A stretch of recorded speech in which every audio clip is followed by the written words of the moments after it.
Happy Friday. Welcome, everybody. It's great to be here.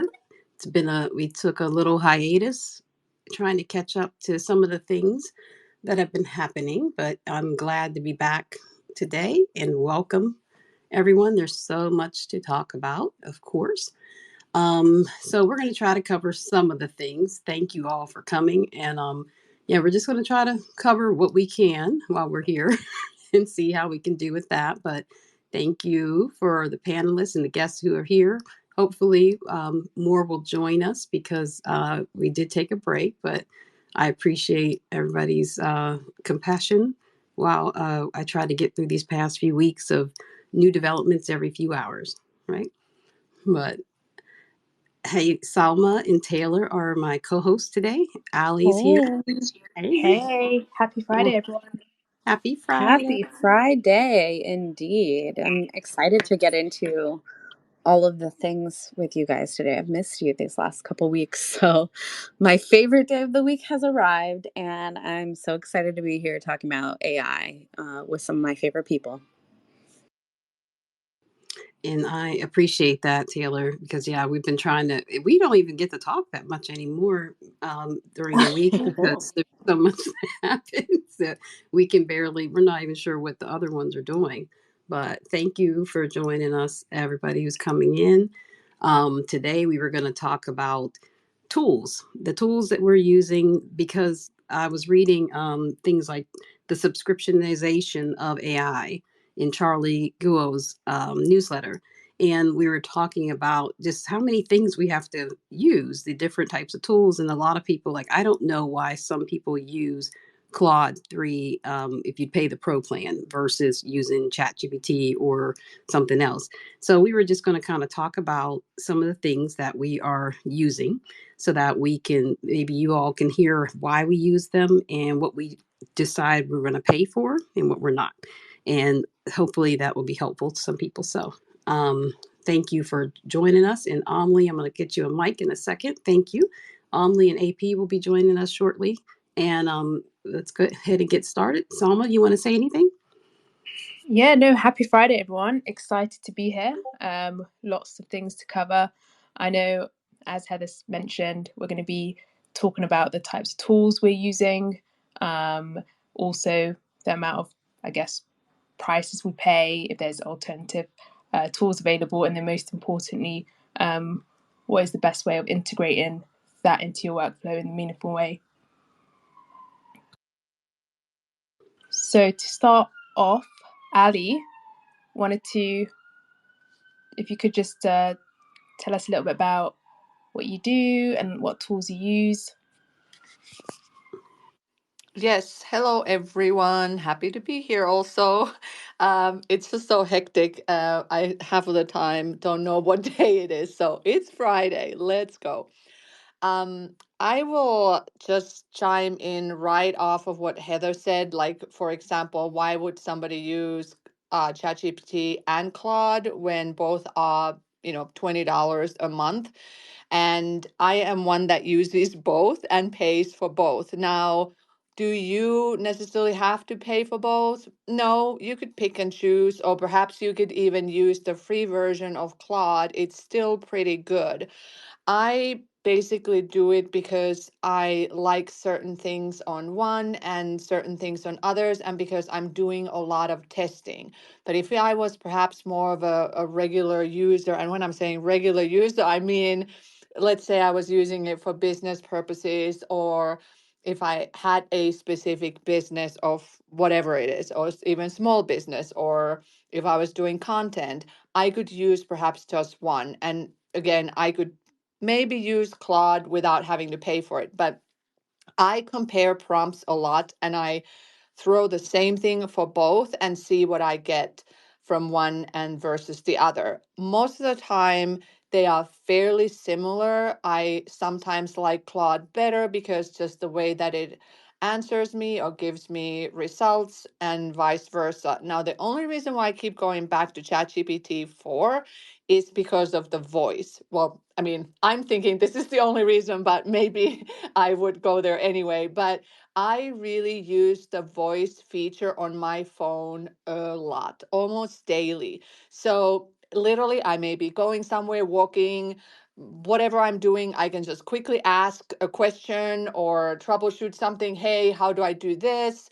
I just literally, I mean, it's usually for business purposes, but I just ask for a specific recipe. I know I have the recipe somewhere and it's a very generic recipe, but I knew that ChatGPT would give me that faster than I can go find it somewhere in my, cupboards or whatever. So, it's super fast and easy to use. So I do love that feature a lot. And I really hope that Claude will come with a voice as well. Of course, I can use a voice if I'm, for example, on my desktop, but it's not as smooth user experience. So I'm all for smooth user experience, which is kind of also what Heather was saying there, is that one of the big challenges that I'm also recognizing is that we have so many different tools and we have to bounce from one to the other to accomplish something.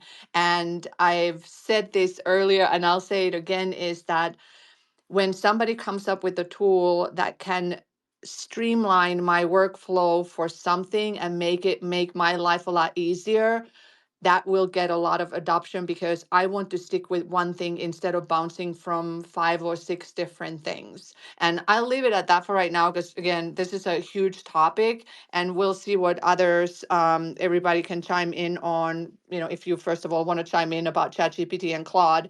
And then in addition to those, by the way, just from a conversational and search side of things, I also use Perplexity. So those are my 3 go-tos. So basically, I'm paying $40 because I pay for the 2, Claude Pro and ChatGPT 4. And then Perplexity, I do not use the paid version. However, of course, I could use just Perplexity, but for some reason, I prefer getting Claude and ChatGPT from their native places. Ali, do you mean to tell me that you don't pay for Midjourney? Well, yes, of course, I pay for That's what Midjourney, I but was going to ask. I paid the $60 tier for Okay, good. Midjourney. So, yes, I couldn't live without Just that. That making is my sure. number one go-to, but I was simply talking about the other stuff first. I was gonna come to Midjourney afterwards. Midjourney is my number one, so I can't go wrong with that. Well, that's what I was going to ask too, and I'm embarrassed because I'm paying more than that for Midjourney, burning through hours. But for the other like image editing and things like that, Adobe, do you pay like for the full Adobe? Right. I was on the Adobe Creative Cloud and I was paying for that, but I recently reduced it and now I'm only paying for the Photoshop, because Photoshop I use a lot. And again, this was something that I was pondering for a while to see, because it's a lot of money at the end of the day, right? And I wasn't really using it anywhere as much as I used to. I also used to pay for Adobe Stock Photos, right? And that's another $33 a month, and I canceled that as well. And then what I do with some of the others is I rotate, right? So, I mean, I do also pay for Runway, and then things like Grammarly, Canva, things like that are not necessarily just AI related, and also pay for Feedly. That's like $7 a month to get feeds for different things that I can know what's going on at all times, and other things like that. But I typically then, others that I dabble with, I rotate them, because we could be literally looking at hundreds and perhaps $1,000+ a month for all of these things, which may not be sustainable. And what about for your PKM? Like, what do you use? Notion? I do not use Notion at all, no. And all the things that I do, like, so I'm like a Google Docs, spreadsheets, or Google Sheets, slides, everything person. And then I'm using my manual pen and paper a lot. So, Well, that's helpful, yeah, because as we keep going, I'm thinking like all these other additional things that we use. And when you start talking about it, it is really, I don't want to really even think about the total cost, but for file storage and things like that for Google, I have I'm paying for extra for the file storage, the, amount of storage space. Then I also pay for Dropbox. I forgot about that. Like $10 a month, and I have to split it up sometime. I have to pay extra for iOS storage. In It's like everywhere. Like, what do you do with all your files? That's another issue. Do you use an external hard drive? No, I should. See, I use that one. So every single thing that I do, especially in Midjourney, and I download, because I do download quite a lot of art and even videos. I put every single thing somewhat organized in my external, very large external hard drive. So, and I do it for a couple of reasons, right? Like I want to have it so that I can carry it with me, but that way I'm not clogging any kind of cloud systems. And although I do have them, but I use them selectively because, again, it can also get out of hand. So I have found that the external hard drive is super handy. Okay, thank you so much, Ali. That's so helpful, and I hope that people in the audience, that it's helpful for you all to hear that. And hopefully, when we go through, we're going to try to open up the mics a little bit at the end so we can talk about some additional tools that people could have that you can offer some your experience and background with, and even give us tips on how to use it better, like I should be doing with external hard drive. But who are we going to next? Oh, I'm next here. I'm looking at our thing. So mine is all over the place, and I apologize, but thank you, Ali, for starting it off. First of all, I use Mem for because I have to have a way to store it quickly, and I use Mem for my notes and things like that, sending emails and things like that, instead of using Notion, although I do have Notion. But I use Mem because it's self-organizing, and I don't have to make any folders or anything like that. And it has GPT-4 in there if I use it to help write. I don't normally use it, but it's more for I can just find whatever I need in there. Amli, you got your hand up? Yeah, yeah. Can we like make a little note of like, so like you said, Mem, I have no idea what that is. Oh, Ali yeah. said perplexity, I have no idea what that is. So maybe for like these ones that aren't like Midjourney and ChatGPT, we could like sort of explain a little bit so that people know, or if they want to go check it out or whatever. Yeah, Can I just absolutely. chime in off the back of that too, Emily? And I forgot to mention this earlier, so I'm sorry. It has been a minute since I've done like a good infographic. And so one of my ideas before coming into this space today, that I was chatting with Heather about, is after this call, I'm going to wrap up everyone's like top picks from the community here on this panel, as well as any speakers who want to share. We just want to make sure that if you do grab a mic and you want to share some of your favorites, the can't live without it type of AI tools that you're using, that we just keep that conversation really tight and on topic so that we don't deviate too much.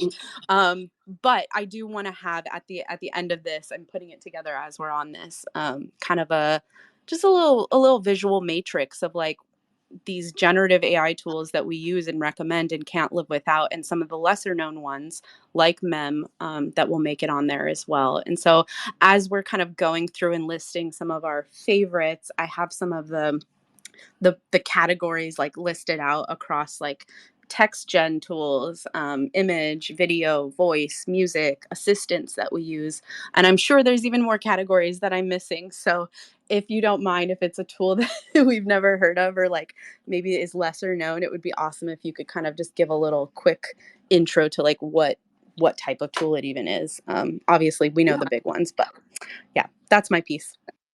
That's a good point, and thank you for both reminding me of that. And everybody, feel free to use the chat to drop your tools in there and explain why you use them, so that we can go through there. And Taylor can even add that to the infographic too, because there's just a lot out there, and it's hard for everybody to know. Go ahead, Ali. Yes, since I mentioned perplexity, I'll just quickly recap what perplexity is. So, perplexity is the answer engine. This is the new wave. Instead of being Google, the search engine, this is kind of the new way moving forward. And I'm actually super bullish about, or, have high hopes for Perplexity. I'm really impressed of what they're doing.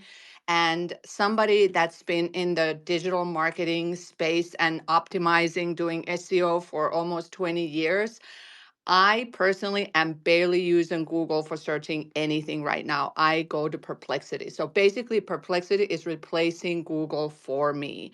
And it gives you answers and it also gives you links where to find them, but it's much more than that too. So Perplexity is also including things like Claude in their pro plan. So follow that space or go check it out if you haven't used it yet. I love Perplexity. I was going to that Perplexity was next on my list because as I'll explain Mem quickly. Mem is my messaging memo, self memo, knowledge management system, basically, and I can put things in there, and I don't have to tag it or I don't have to put it in a folder. It self organizes it for me. So if I just throw a note in there, it'll just find somewhere, and if I go to the search bar and type it in, it just pops it up. If I wanted to continue writing for me, I can do that. I can ask for it to find every single thing that I wrote about Stability AI, and it'll bring up different tweets or different things that I sent to it, or it could have something that I forwarded from my email, or something that I just a note that I put in there, and it just finds it and it'll ask like, is there anything else? Like it has a chat in there, and it'll ask if there's anything it can help me with. So yeah, I pay for that one. It's about $100 a year. But for me, I've stopped using Obsidian and Notion and all kinds of different note taking tools. So I store everything there. My Mind is another one, and we've talked about it before. I use it frequently, and it's free. You can get quite a bit of it for free, but it has a browser extension. If you find something you like, you can just tap it, and it also stores everything and self organizes it, so you don't have to tag it either. But that one is more for just like capturing things that you find online and just putting it somewhere so you can look at it later. And it's not necessarily for like writing and things like that. It does have with the paid plan, if you have an image, it will give you like a color palette for it and identify the colors and a few other cool things. But I don't use it as much. But that's one of my things that if I'm looking at something on my phone, if I want to save it, I can save it to there, and then I'll have like a little visual card. It's a nice little visual note taking thing there. Or storage, just give you like a thumbnail of what information you put in there. That's a pretty helpful one that a lot of people might find useful. Perplexity. Of course, I have ChatGPT Plus, and because I just use a lot of the GPTs quite frequently in there, so I really need to pay for the Pro plan. I get a lot of. I use that for image prompts. I use it for research. Use it for writing. I use it to get ideas, to come up with like descriptions for YouTube videos or captions and things like that. Sometimes I just use the GPT-4, or I'll use the specific GPTs, depending on. There's quite a few that I like. I will give a shout out to Civitai. They have a great prompt generator in there, and I use that a lot. And it gives you really good prompts. It can also analyze images, and a lot of time I'll put an image in there and tell it, give me images, like 10 image prompts based on the same style and colors, or whatever that sometimes like even for those I'll have things that'll have weird patterns like the quirky patterns. It'll give me original unique image prompts that I can take just from the idea of that style. And specifically it's optimized for stable diffusion, but it works in Midjourney as well. So I use that a lot. Perplexity in Perplex, I pay for the Pro plan for Perplexity. I've been using that since it launched, and I agree with Ali where it can replace Google search. I very rarely Google things, but Perplexity, the thing I like about it now, especially besides the Copilot, that's why I pay for the Pro plan. But it gives you visual answers, visual results. So now it can give you when you type in something, not only will it bring back all the information about that topic with the sources cited, which helps because you can click on that and go straight to the source. It'll also bring back images from around the internet, and it will give you YouTube videos that you can check too that are related to that topic. So you can watch it right there on the platform, or you can go off to watch it on YouTube. So that is very helpful because sometimes you're not sure, like it'll bring up things like flow charts and different things like that to help you visualize a concept. So that's very helpful. It also now has image generation with a playground. It has playground. I think it's in there, the newest version, but it does have image generation, and it can analyze images. I think it uses GPT-4, but yeah, it has all the. I don't. Does it have Mistral on it? I'm not sure, but I think they do, yes. okay, yeah. So it has all the major LLMs that you can go back and forth from. And I also use the browser extension, which is free. And Matt Wolf put me down with that. And it's very helpful because you can decide, tell it what to focus on, that page, that domain, or anywhere on the internet. And I use it all the time to summarize information. So say I go to a new tool, I'll click on the browser extension for Perplexity and put, summarize that page. And it'll give me a nice little summary. You can ask it specific things, but it has a summarize button and it's pretty easy. So I do that and I add the description to my spreadsheet, and it gives you the sources on even on the browser tab. So those are the things that I use mainly, but I do occasionally go to Claude, to the actual site. Sometimes Poe in Copilot, in the Bing Copilot. I've been using that periodically. I like using Dolly on there with the different styles because you can change the styles and the aspect ratio. Well, you can make it either a square, portrait, or landscape, I think. So that's pretty helpful. And Midjourney, I'm using whatever it is, the Turbo, I think that's 120 a month. It hurts to say that. Adobe, I'm not sure which plan, but it seems like it's a lot. But I use Adobe, I have Canva. CapCut, I recently went to Pro because it's not that expensive.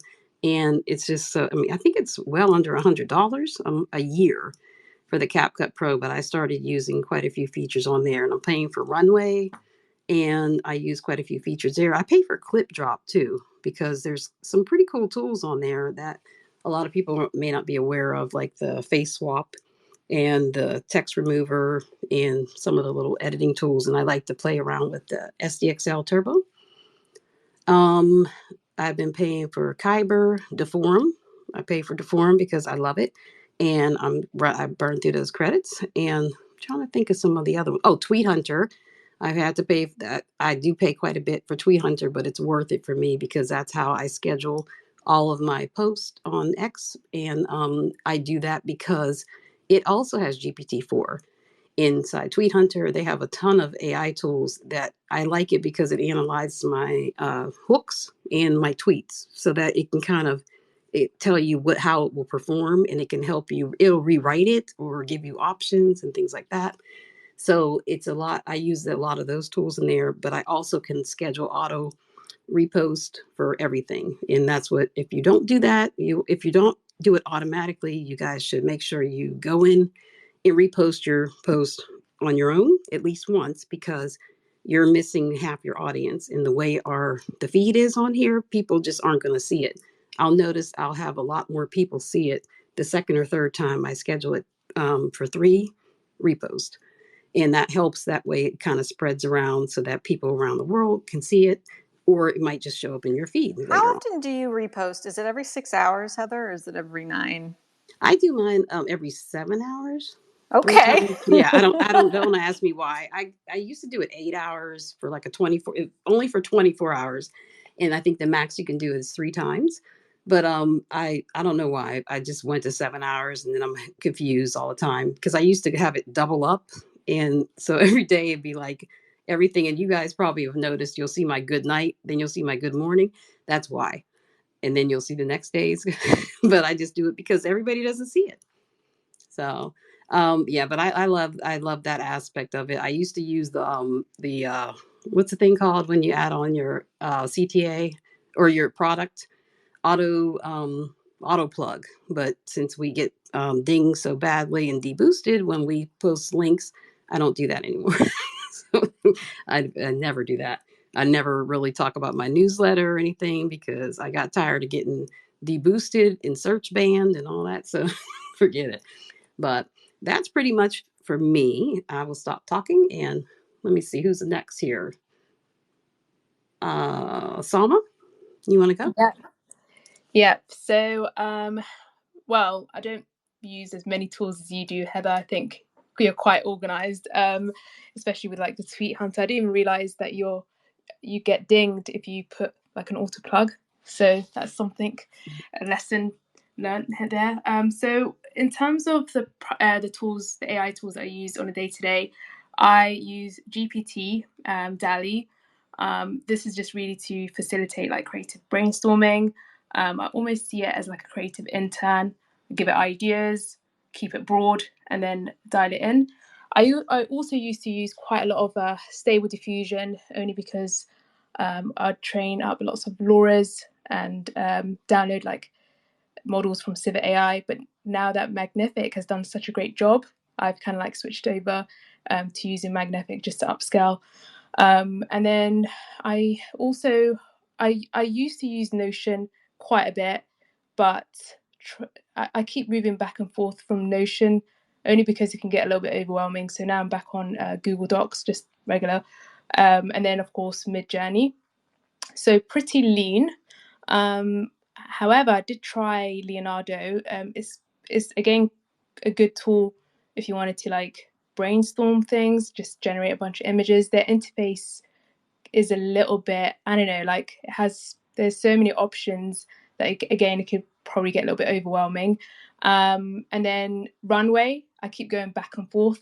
So I'm hoping that they at some point update their model, but there's still quality issues there. But then new like Motion Brush was quite cool, so I use Runway sometimes. And in terms of like cost for everything, I would say so GPT Plus, I pay for that, and then I would say Magnific, and then Midjourney. So it's pretty lean. I like to keep it lean, and I think Oh, that's man, about it. Yeah. you're good. I forgot to mention Magnifique too, so thank you for putting that in there. But yeah, you do keep it lean. Yeah, I mean, there were times where I had like lots of, I had like P collabs, Runway. What was the other one? Um, there was oh yeah, Free Pick. There was a bunch of other ones. Canva, but then I just like condensed it now. Yeah, there's quite a few that I would consider getting, but it gets to be where, yeah, there's just too many. There's things that I have to use, mainly also because I'm writing about it and teaching about it. So Mm-hmm. I want to be able to use it. But yeah, there's a lot out there. Free Pick has that excellent, that infinite scrolling and live generation or whatever you call that is wild. Reimagine is really good. So we got Amli. You ready? This is such a dangerous space. Like, maybe we shouldn't have had it because I'm like, oh, I got to go get this now. And I can't Oh, afford I'm it. like, what are you saying? Because That's we're what I meant. revealing too much. Oh, well, now, well, Yeah. I was okay. like, oh, crap, all these tools I got to go get now. uh, but yeah, actually, I'm actually maybe like a combo between Selma and the rest of you, just because I recently is unemployed and I had to go through and like pare down, and it was kind of scary to see how much money I was spending, like without even really realizing it. Because also, I'll sign up for stuff and then forget about it, and like I had like maybe been spend I was spending like $150 on apps since November that I had not even used because I signed up for it to like test them out and then completely forgot about it. But right now, I would say that like my can't live without. So I really know what I can't live without now, because I had to pare down to like the ones that I literally could not live without. And that was ChatGPT / Dolly. I mean, ChatGPT is one of those things everyone knows it's great. I'm like using it now for like coding and stuff. It always surprises you. Like you think you've reached your limit of what you can do with it. And then you're kind of like, I wonder if it could help me with this thing that I didn't think I could ever do. And then it can, and then you kind of feel like a genius. And then I also use Dolly 3 because I actually use that for my work. I have one very small job where I make images for a online magazine, and its ability to like really understand the prompt is like perfect for that, because it has to like, you know, hit what the headlines are and things like that. It can't really be Mid-Journey, where it's more interpretive of the prompt and stuff. So I really love Dolly 3 for that. It's like incredibly helpful. And then I do have MJ, but I think I paid like the $8. I pay like the itty bitty, whatever the smallest tier is. I am on it, mainly for like sourcing input stuff for like IP adapters and things like that, or just sort of like brainstorming and stuff like that. For like when I take it and then I'll go into like Stable Diffusion. So I've been like really hard into all the local stuff. That's kind of been my jam since the beginning, because God almighty, if I can save the money, I will. Even though in the end, I don't know if it does save money, because time is money, and boy, oh boy, does it eat up your time. It is like, it's so much harder than a lot of these apps that are put out there. But that's what I do. So I've been investing a lot of time in Comfy UI, though I do have to say that just recently, in the last 2 days, Stable Swarm was put out for beta, in a beta version. And Stable Swarm is a free, like apparently very easy to install. You don't need to know any programming. It's basically like installing just a regular, like if you install Adobe or like some program on there, and it's a UI. It's like a happy UI with Comfy in the background. So I'm very excited to check that out, and very excited for just the community and at whole to like now be able to have the control of these like 100 apps, you know, where you're talking about like Magnific and Kriya and you know, like all of the little things like Clip Drop and all of those things that you kind of like spend a little bit of money on now can be like for free on your local, just through like the Comfy backends that people will make for you. So that is like really, really exciting. I hope that continues and grows. And then of course, Can you sorry. explain that a little bit better? A little Yeah, bit you know more for what? dummies like me. Let me share the. So if you don't know what Comfy UI is, that's basically like it's been like the new way to like interact with Stable Diffusion and to make just basically things like Magnific, and like you make these workflows, but they're all node based. So it's like incredibly confusing. It's not intuitive. You kind of cry every time you go in there. But you know, that's how people are like doing, you know, all these animation things, and how people can do style transfers and upscales and you know, masking out and in painting and all of this stuff. Take, you know, face swapping, you know, doing characters, doing, you know, consistent styles, consistent characters, all of this stuff you can do by using this thing called Comfy UI.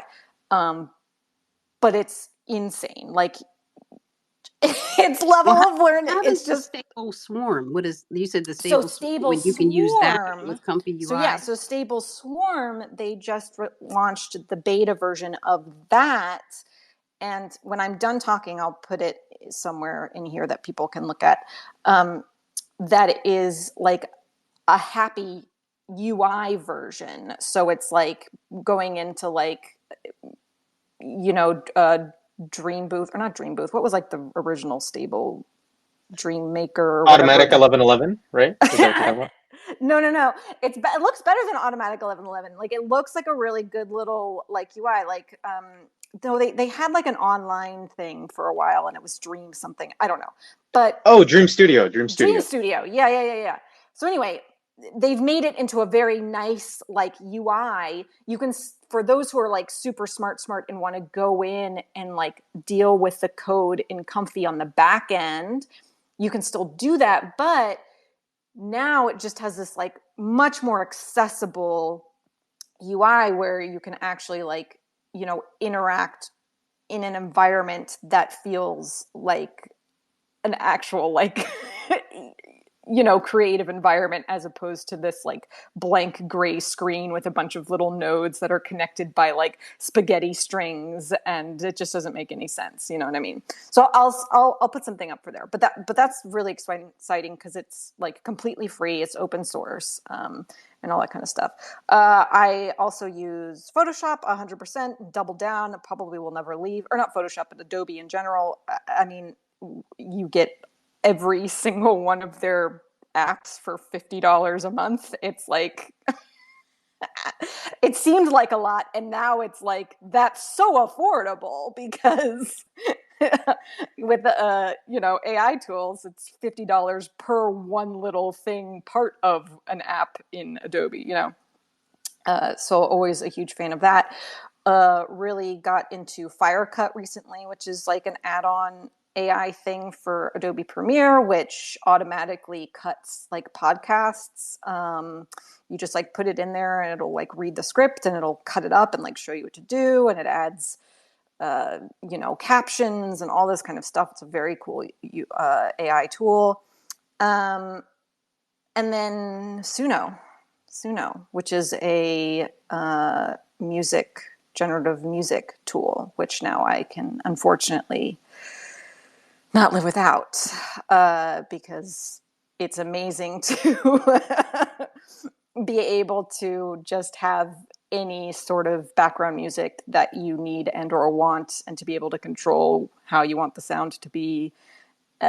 Plus you can turn your bad poetry from when you were like 17 into like cool hip hop tunes and stuff. And it, you know, or like really bad emo songs so that it really matches the lyrics to begin with. But those are my big ones. And then all the ones that I unfortunately had to get rid of, but that I will hopefully go back to: Deforum, Runway, Kyber, Pika, Blockade Labs, Magnific, Korea.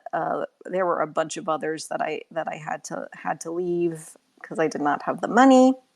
And I also will say that I do get a lot of stuff for free, and usually I'll try stuff for free and I'll use it really hard, and then when I run out of credits, I won't re-up on them. But it's always fun to do that as a tester, but kind of maybe not like the best way to go about it. But yeah, that's me. That's a good point too. And I'll mention too that, yeah, I get free credits for some things, and the things you see me write about, I try to burn through as many as possible so that I can find every kind of way you can use it and how not to use it, so you don't have to waste yours. So that's what I do with my free credits, you know, if I do get that, because I know, let me try it this way, let me try it that way. So please, but Runway, I mean, I have unlimited credits, but I still pay for the monthly or yearly, however that works. I can't even remember.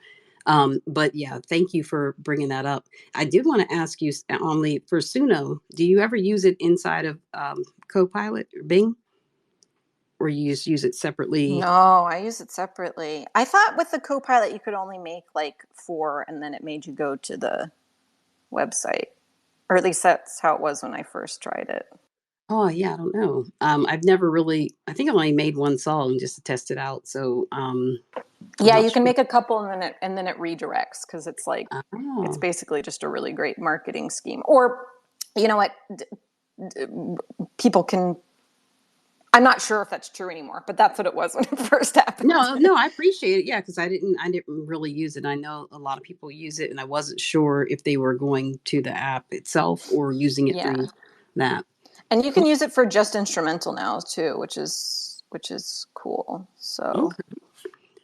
Well, now I'm interested because AP is here, and I really want to hear what you use because it's. I mean, I'm sure you have some interesting workflows. So Yeah, please. I primarily use ChatGPT. Well, I used to use ChatGPT a lot. But then like recently it's just been like so lazy lately. So I actually like sadly canceled my subscription this past week and now I'm using Anthropic, which I absolutely love. It's like on par with the same like intelligence for me, but it's just not lazy, which I like extremely value like for programming and all that stuff. Like an example I'll give is I was, debugging Comfy UI as very common, and ChatGPT like made me want to change all this code, and Anthropic was like, or Claude was just like, just change the file path, and then it worked. So yeah, absolutely loving Anthropic. And yeah, similar to what Amli says, I'm sort of different because I have a 4090. So like I can run a lot of these like local tool or these tools that charge you, right, like $20 a month. On my local machine, right? So like a lot of these tools anyways that are charging you usually will come from open source and it'll be like an open source workflow and they'll like package it up really nicely and sort of sell you on the compute, like the GPUs, right? So yeah, if you have like a really strong local machine, you don't necessarily have to pay all those extra things. So sometimes like I recommend just grabbing like a 4090. Well, the thing is 4090s are very expensive, right? They're like you can super do it with expensive machines. 3090. I have a 3090 and it works fine Yeah, for or like most of it. yeah. So I definitely recommend going local if you can. It'll save you a lot of money in the long term, maybe if you're like a more heavy user of these workflows. And yeah, Suno, I did 1 month so I could get the credits, but I absolutely love Suno. Like it pairs very well with like the forum or animate diff stuff that I really like to do. But yeah, that's primarily what I'd pay for right now. And then like if I have a very heavy like programming week or like 2 weeks or 3 weeks that I know I'm going to be programming a lot, I'll use Cursor, which is a sort of AI first IDE developing environment. Um, and I think it's fabulous. It's been getting a lot of like praise from Andrews Kaparthi, um, and yeah, I think it's like really amazing. So yeah, I mean, I would say Anthropic for sure. It's ChatGPT if they maybe bring back GPT-5 or 4.5 and make it not lazy. Um, let's see what else. Suno, if you're into that music stuff, definitely try it out. I highly recommend it. And then yeah, like if you're local, maybe Google Colab.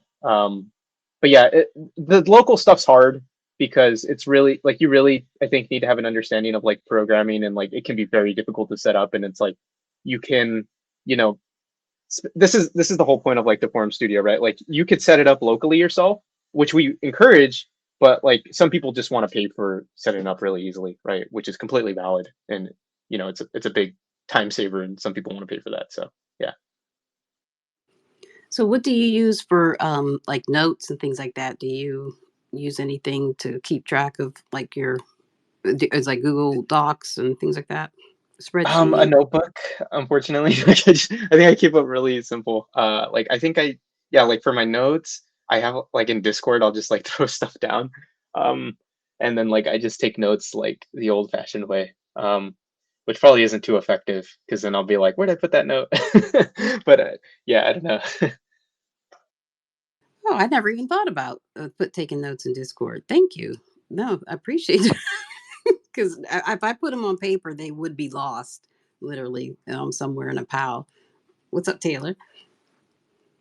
I have two things, but just on that note, I think it was like Matt or somebody at one point told me that they use different Discord, like basically channels as a way to generate all of their images. and kind of like automatically topically categorize it. I don't know. I'm sure a lot of people do that, but it just brought that to mind. AP, I had a question for you about Cursor, which you say is an IDE. I am like very low code slash no code slash would prefer a visual builder in Webflow like any time of day. But I do use Replit, and I don't pay for it, thank God, but I do use it on occasion. So I'm just like curious, if is Cursor like similar to that? Should I switch? Yeah, I think like it's a little more different. So my gripe with like Webflow and stuff like that is that it doesn't give you like complete independence over like the the things that you're using. And so I almost have again, it's like this, what do you want to choose to do? Can you pay for it type of thing. But what I really liked about Cursor is that like I also like come from a very like non-technical background, and I in fact only learned how to program because of like ChatGPT and stuff coming out, using it like as a tutor. But like Cursor was actually my first experience with like an IDE, and I had it like walk me through like using because what's special about it is that it has context of like your entire repository. So it'll tell you like, hey, like I'm like, how do I get this running? And it's like, okay, like look for this button. I'm like, I don't have that button. Okay, install this extension, and then like you'll learn over time, which I think is very valuable. But it's like, yeah, it's not going to make it like a silver bullet where it's super easy to program, but it will make it very helpful on that journey, which I think is a good journey, right? Depending on what you want. Yeah. Is it different at all from like Replit at all? I mean, I know you mentioned Yeah. Webflow. So it's different from Replit in that like on Replit, let's see, I have a little experience with like from my understanding, you can just spin up a virtual environment on Replit and then like deploy instantly. And so this one is more like Replit is like very beginner friendly. And this is Cursor, I would say, is like a step above that, because you have to like install the packages if you want to use like Next.js or like Python or anything like that. But like in my opinion, like well, this is my opinion. In my opinion, I think it's better to use Cursor because you have much more flexibility, as opposed to like Replit, because like Replit's great for like the beginners and stuff like that, and it's fantastic to use. But if you're in Cursor, you'll be ultimately building towards that like complete independence of just working with your code, if that makes sense. Totally. Thank you so much. That actually, it gave me something to look into. Obviously, I'm taking notes throughout this, but this is just like next level. So I appreciate it. Yeah. Oh, and also one thing I didn't mention was Hugging Face as well. If you want to learn how to like build apps like that use AI, Hugging Face is like always my number one go-to. That's how I learned, because what you can do is like you can find something that you think is cool, look for a space that has that thing that you want, right? What's the thing that's going viral right now? It's like face to any, like face to like PS1 character or something like that. Like there's several Hugging Face apps that do that already. You can just go into the app.py, look at the code, have drop it into like Anthropic, explain to you what's going on there, and then try to replicate it like with your own Hugging Face space, because they're like virtual environments. So yeah, if you want to get like started with AI, I highly recommend Hugging Face. That's how I got like going with it. And then like if you're doing spaces, like the team's very supportive, and they'll kind of like coach you up as well. Or at least they did when I was kind of first learning. Like they would be like, hey, like this is what's not right with the space. This is why you're getting like a build error. So the community is very supportive, and the team as well. So What do I you recommend that. pay? What do you pay for Hugging Space AP? Is it just per use? Is it just GPU use, or is there Yeah. like So like, another? so I pay for like the GPU usage. So like I'll duplicate a space sometimes, and then like if I'm using it personally, then I'll pay for the GPU. But like if you're making like a more public space, you can like reach out to somebody on the team, and like if you have something cool, sometimes they'll give you like a community grant, so you can have like a public facing demo. So that's how I did the Illusion Diffusion one. It was a community grant, because that would have bankrupted me if like I tried to pay for all those GPUs. But yeah, like they do community grants, and then yeah, like you can use the spaces for free. But like if you want to try and spin them up, like you pay for the GPU directly, which is like I think it's a win-win, right? Because like you're just paying for the cost of the good rather than like typically what other people will try to upsell you and like the bundling and putting the UI on it. But again, like it's all like what you want. If you want to like go on this path of trying to learn what's under the hood, I think it's like really great. But again, it's hard. Definitely not easy. No, thank you so much, JP. I knew that was going to be very interesting and helpful. I appreciate it. And Morpheus, thank you. We gave you the mic, and I appreciate you joining us. And love to hear what you have to say about what you use. If you might be on mute. Oh, there you go. Yeah, I came in a little late. So I'm a designer, but a little bit of technical. I'm actually getting back into code again. I haven't touched code in about 6-7 years, but I'm also learning about all the tools, low code, no code tools. And I recently finished On Deck and Antler Ventures, and we have these groups where everyone's kind of like trying to build their MVP and things like that. And there's just a slew of no code tools out there now, right?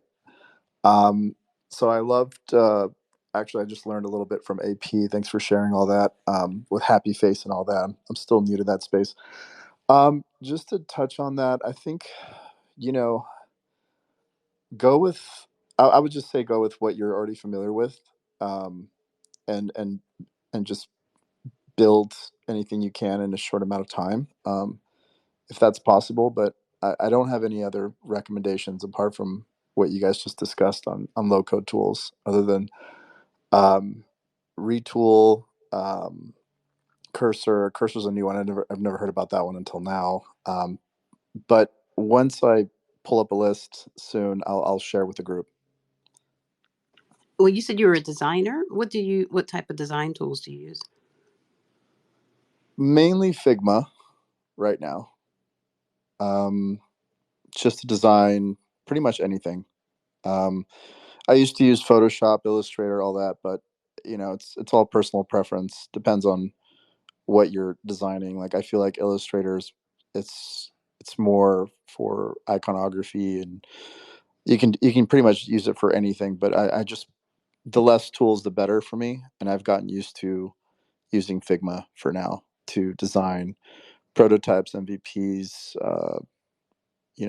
user interfaces, all that. Okay, Amli, go ahead. You had a question?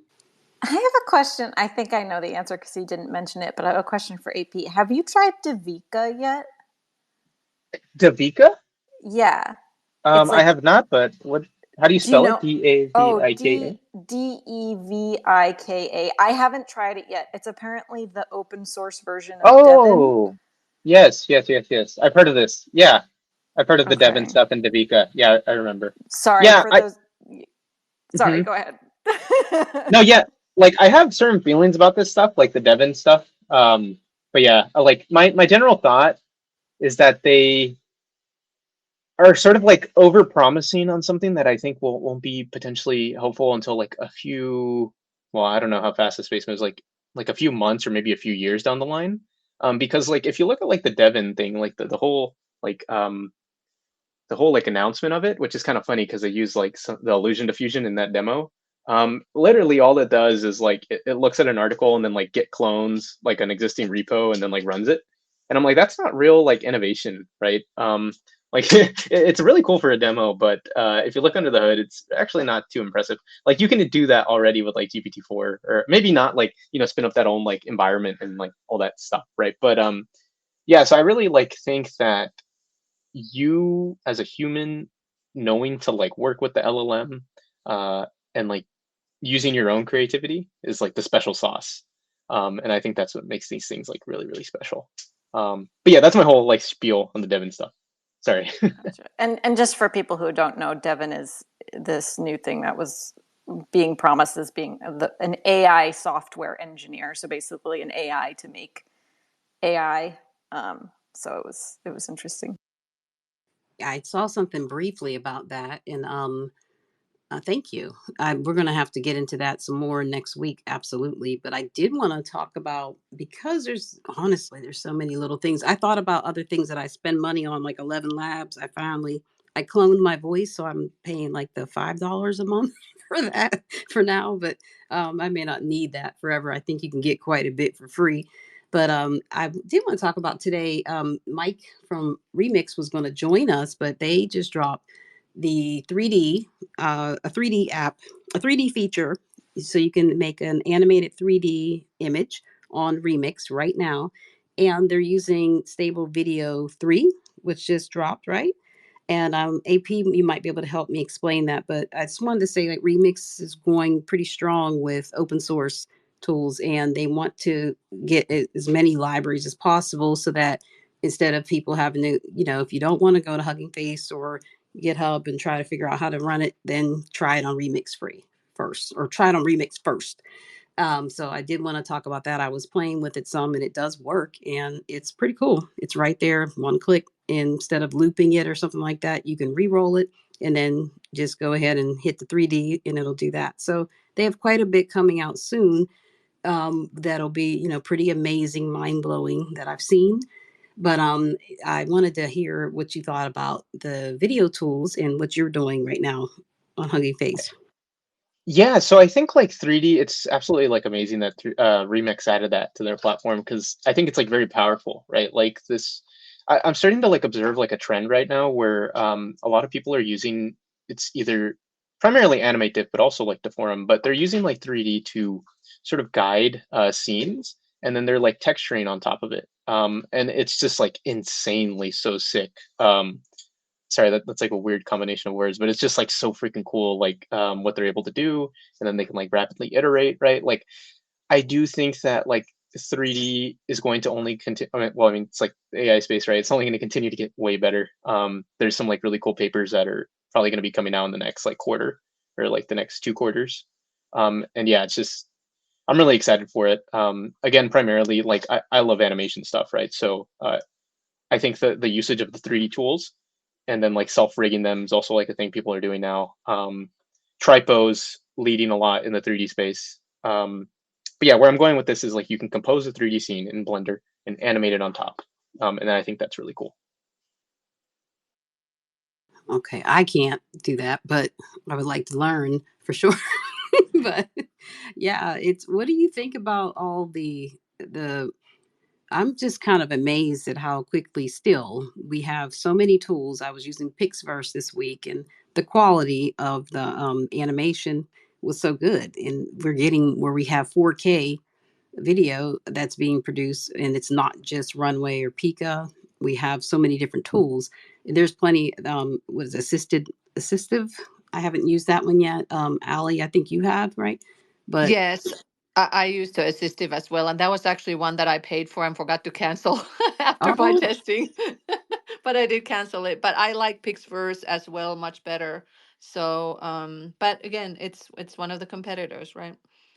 and one thing I forgot to mention, I did a thread on it earlier this week, is it has the folders. You can use folders within Pixverse. I didn't, that's a lot of work for me, but for some people who are organized as they're going through to organize your assets, and it keeps track of the assets. Everything that you upload, you can get back to it without uploading it again. And right now it's free. So if anybody's trying to use something like that, take advantage of these tools when they are in free beta, please, because we people wait, and then next thing you know, they have a subscription. So just take advantage of it now, even if it has a watermark. So there's so many things out there like that. But the difference, I was impressed. I just wanted to mention a couple things that impressed me this week that were a little bit different with Runway. I think they might have come out on top with the lip sync. It's a little bit more believable, it seems like to me. So, but then there's also Wave to Lip. There's a free version that they have right now that they opened up for people, but it does have a watermark that's like directly in the center of the image. So you could try it out on their playground for free. Pika's lip sync was pretty good, but it doesn't really. I like Runways because it adapts to the length of your audio. and I forget how many seconds. It might be up to 30 or 60 seconds or something like that. And Pika would only give you like about 3 seconds, and sometimes the mouth would continue moving afterwards. And I wasn't really sure which 3 seconds were going to show up on the, be generated with the video. So I am impressed with that. And then the sound effects with Pika, it seems like it does a pretty good job. But then I've also been generating a lot with 11 Labs sound effects. And I found that with 11 Labs, the more specific you are with your prompts, you can generate some really good sound effects. So spend time working on the way you're asking for things. It's just like with ChatGPT and everything else in with your image prompts. How descriptive you are will determine how on point your generations are for 11 Labs, and you get five. I like them because you get five results for each generation. Every prompt you put in, you'll get five results, and then it'll store it in the library, your history for you. But I'm loving the character reference stuff, the style reference. I've been having a lot of fun with that. I don't know if anybody else wanted to mention. Yes, Taylor. Oh, I just wanted to say I'm glad that we're addressing 11 Labs, because that's one of those tools that, like, no matter what, even if I'm not using it in a project at the moment, I am constantly I will always like pay for it until it maybe gets acquired or merges with some other tool. And every time I go into it too, like on a weekly basis, I will just get sucked into playing around with it, because even now, I don't know, a year plus later since its launch, it's probably been longer than that. I still am just like amazed and so astounded and blown away that like technology can do this. It's crazy.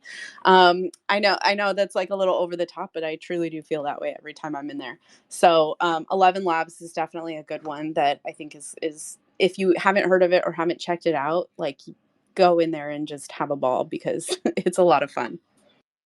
Yeah, and for the sound effect, well, mainly for the voices, and you can clone your voice. It really only takes like about a few seconds. You just upload the audio, and you can clone it within a few seconds. You still got to work with it a lot to get it to be expressive. But Taylor, I wanted to ask you, well, how long have you been paying for it, and why do you pay? Because don't you get a lot without having to pay? Yeah. Yeah, I have I'm on like the basic package, and I am constantly like cloning voices, and like, to be completely honest, half of the time, probably more than half of the time that I'm cloning voices is just so that I can like make memes to send to my friends. And that's I like to me that is it's a valuable resource. So I don't know. It's definitely been a year that I've been using it. And every time I see it pop up, I'm like, yep, I think it's like $7 a month or something. So it's really not too crazy. But it's just one of those tools that I'll always have around, whether it's for like a quick talk over, or explainer on something, or cloning voices, or creating something truly like creative and immersive. So like storytelling, and just kind of creating like a narrative voice. It's awesome. And if I'm not mistaken, too, I believe there's an API. I wish Amar was here, because he could give us the full the full briefing. But I think it's starting to appear kind of as an integration with some other tools as well. And Yeah, right? yes. I mean, it's in like Runway uses it. I'm pretty sure that's what they're using for their thing. Yeah, it's in a bunch of stuff. I'm also really loving, Ali, you kind of mentioned this earlier, like just talking with ChatGPT, which is great.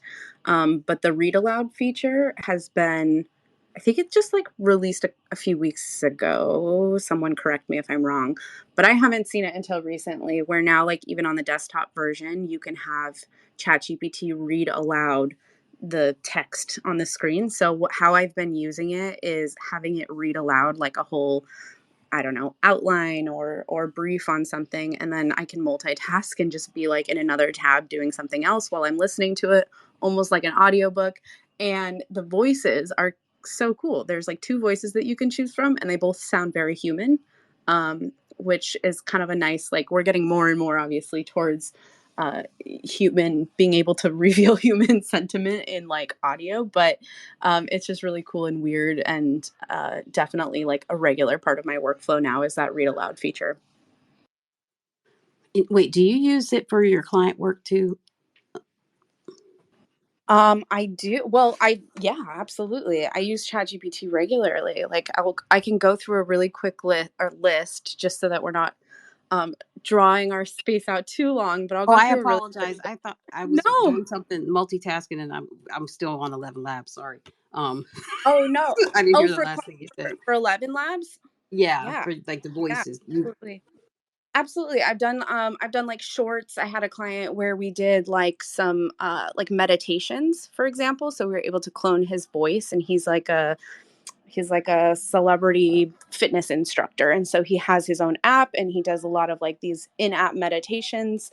And so not only are we using like multiple layers of AI for something like that, where it's like we're using GPT or Claude to like generate the script or help refine the script, but then by cloning his voice, getting a bunch of different voice samples, it's indistinguishable. And I remember when we first showed it to him last year, he was like, this is just, I like, this sounds like me. This is me talking. And there's no visual or video to it. There is a visual.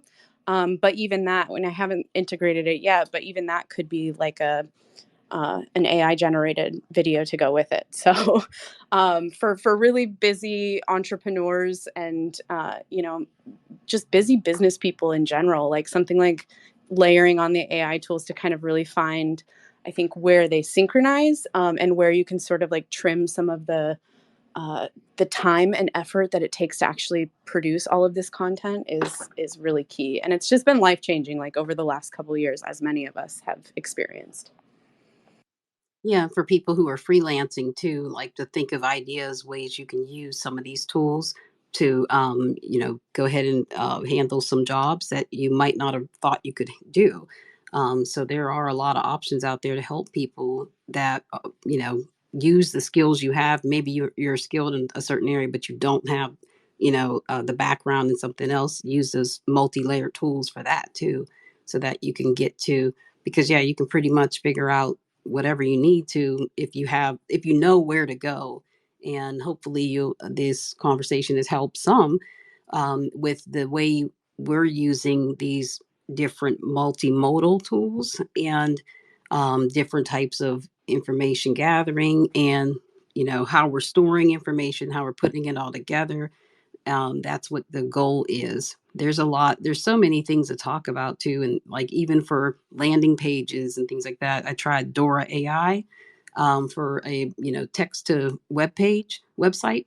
That was pretty good, interesting. And I've long had Card. I've been using that because it's like $50 a year to have 25 sites, and that's what my website is based on now. But that I'm checking out Dora. Type Dream also has one that's very similar for people who are interested. If you need like a decent landing page, they have templates and things like that, but it goes along and helps out, pretty well. If you have whatever that you're trying to, it doesn't have to be something you're marketing. It could be just your portfolio or whatever, instead of having just a link tree or something like that. If you want to have something that looks a little bit flashier, or something that looks that doesn't have that link tree domain or things like that. So, but there's just a lot of different ways that we can market ourselves and to display our work and have a professional appearance online, and just get things done. You're right about the time saving and the ability to do more. It's like I've learned so much in the past year or so, and it's like the amount of things I do in one day is just, it's sometimes it's kind of scary how many different things I do and how many tools I use. But I'm loving it, and I hope that we can help people find something that they can use.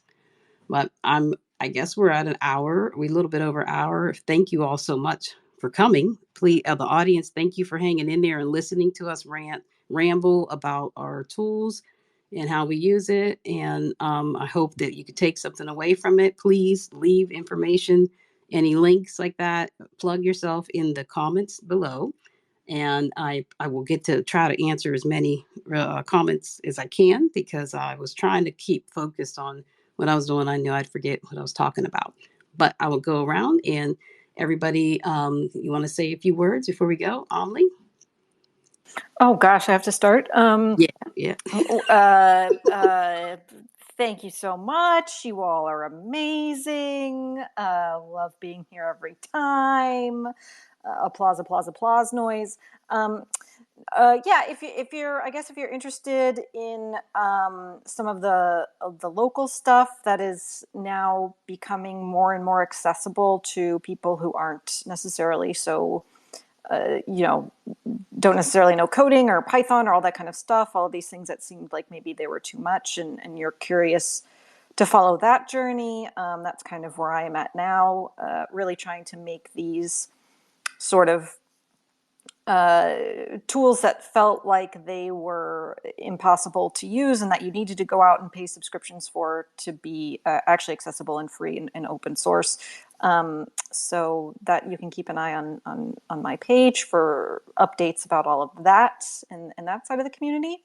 And yeah, happy Friday. Well, I'm going to plug Amli because right now, Amli, if anybody is out there and they need a professional, somebody that has a wide range of experience, Amli is available. And, I am available. you need to hire, somebody needs to hire Somebody Amli give this woman because a job. her videos, your videos are so good, and your the way you break down tools and different workflows and things like that, and you understand a lot of different types of technology that's out there. So if anybody is listening or you know of somebody who, if you are, she needs some kind of employment and we want to help her out and get her there because she is a valuable asset to this community. And we don't want her skills going to waste. And I know that there's people that are DMing me for stuff that I probably cannot do that Omri can do. And please, look out for the people in our community so that we can continue to learn from each other and thrive. But thank you, Omri. I'm still going Thank to do you. it. Allie, what's up with you? You want us any last words today? Last words. Thank you, everyone, for joining. We appreciate you all. We always have so much fun geeking out about everything, even amongst ourselves individually and together. This is why we're here. If you follow me, you'll see a lot of Midjourney, but also other tools, tips, tutorials, prompts. I am basically the guinea pig. I mean, not really, but I am testing all these different things, figuring out how things work, and then hopefully I can share some of this knowledge, and that will be beneficial for you, so you don't have to spend that amount of time to, figure it out as well. So hopefully it's helpful, and you can find me by clicking on my name if you're not already following. That's right. And yeah, we do enjoy, we talk all the time about just stuff that you probably would be surprised about. And it's not just all images and videos and things like that. We go pretty deep into all the mechanics of a lot of the different technology that's out there. And, we do spend, I don't think people realize how many tools that we test and we play with and try to learn and then still go back and forth with. I mean, it's just ridiculous. A lot of the things we do. I mean, it's fun. I'm not going to stop, but it's still there's a lot. There's a lot of hours put into learning. And for any brands that are out there, I want to remind everybody, please. It takes a while to onboard. If you want somebody to try your tool, you have got to give them enough information that they can do it in a reasonable amount of time. Please, it's like it's so time sucking to go in and try to learn how to even do the basic stuff. And in a lot of tools, I really don't know how to use them well enough to be able to recommend them or even review them. If it takes more than a few minutes for me to get started, I can't. It's too many other things going on in my personal life and what I'm trying to do. So please help people understand, and it helps if we can understand it, we can share the information with our audience and get you more awareness and users. So please help us out with that and get a little bit better and with giving information, pictures, videos, whatever, a quick takeaways. I don't even know what else helps, but something that we can get started immediately. FAQs quickly. But that's my spiel. Sorry, Taylor, go ahead. That's a perfect segue because that's exactly what I do almost every day. So I work in I work I have so many jobs, you guys. I just like I'll do all the roles, and so I get confused sometimes. I am a creator, I am an entrepreneur, I am a consultant. I work with brands and the creator economy, and I also write about both of those things with the sauce. So if you subscribe to the sauce, that's where I talk about things like internet culture and technology and social media, how all of these things sort of tie together. And obviously, AI is a huge part of that, not just because they're cool tools and we love them, but they're also changing the discourse of digital culture. So I talk about that kind of stuff quite a bit. And you're so right, Heather. Like there, it's one of the biggest challenges that I think creators deal with is just like the unclarity, whatever the opposite of clarity is, when it comes to some of the things that brands want them to try. So definitely something that I am working through as well. And I work on both the brand side and the creator side and kind of bridging those communications. So it's an interesting world that we live in. But thank you again so much for this space and appreciate all of you. I love these Friday groupings and just nerding out and talking about some of my favorite stuff with some of my favorite people. So appreciate it. And thank you, Heather, for always hosting. Oh, thank you. Thank you all for bearing with me.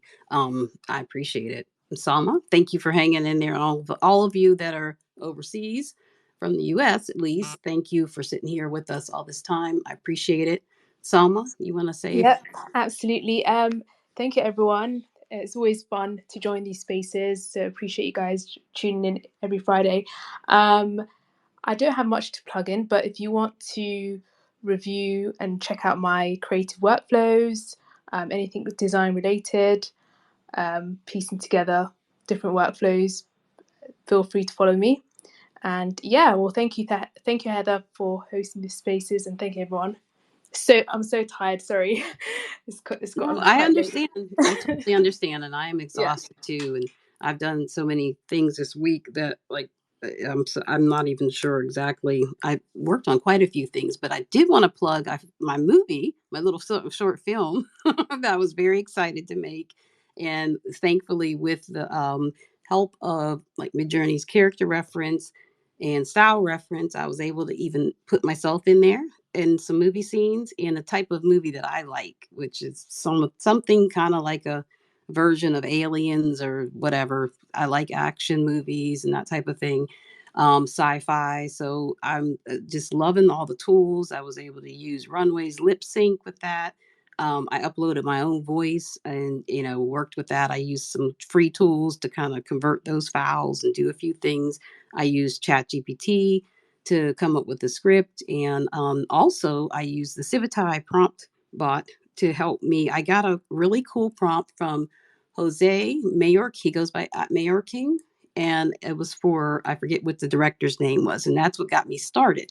Our prompt shares, when we go around, a lot of my best prompts and the best images come from, trying out other people's prompts that they're sharing. So I went from that and I really liked one of the scenes and I asked it to develop a storyline with additional image prompts to keep this same type of scene going. And that's how I developed that. So working through that is how another way you can use ChatGPT. And I'm sure a lot of people are doing it like that already. You can have develop shot list and things like that. But then I took it into Pixverse, use that. I also use Magnifique to go ahead and enhance the images a little bit more and different things with 11 Labs, sound effects, and epidemic sounds.